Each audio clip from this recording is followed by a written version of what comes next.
How do I apply for an L1 visa? If the employee meets the L1 eligibility requirements, the employer will file a petition on his behalf with the USCIS on Form I-129.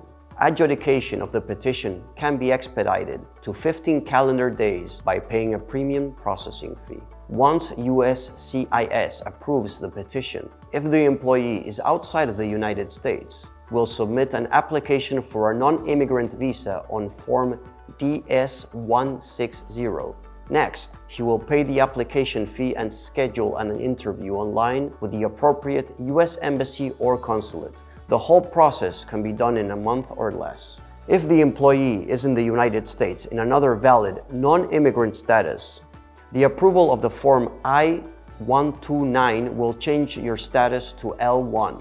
However, the next time the applicant wishes to travel, he or she will need to apply for an L1 visa via the steps we described. Can I change from an L1 to a green card holder? Yes.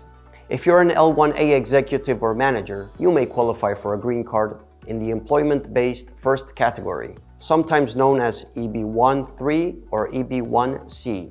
The EB-1C visa is an immigrant visa classification that closely resembles the L1A visa. Because of the similarities between the L1A visa and the EB-1C visa, it is a very common way for L1 visa holders to go from an L1 visa to green card. The petitioning green card employer must be a U.S. employer.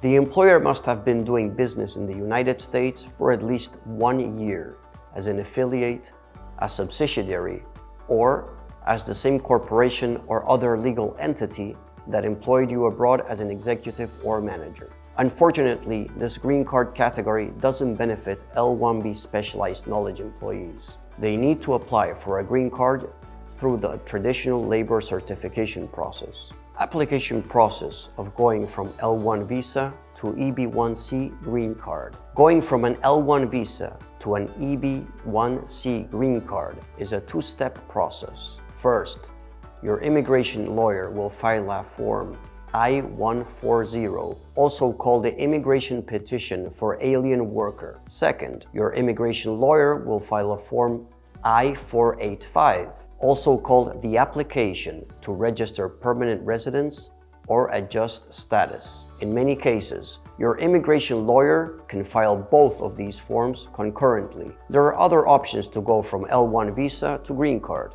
L1 holders can be eligible for a green card by having a U.S. employer sponsor through a job offer in either the EB2 or EB3 visa categories. In order to do this, the U.S. employer will have to get an approved labor certification.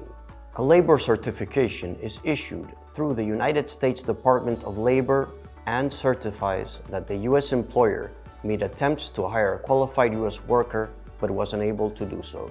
Another option to go from an L1 visa to green card is through the EB5 visa. In order to get an EB5 visa, L1 holders must invest $1,050,000 in a U.S. business, and the business must create 10 full-time jobs for U.S. workers. If the business is located in a TEA area, may qualify to make a reduced investment of $800,000 instead of $1,050,000. In summary, if the applicant meets the requirements, the L1 classification can be a relatively easy way to work temporarily in the United States. The L1 category has no annual quota and it often has a clear path to permanent residency.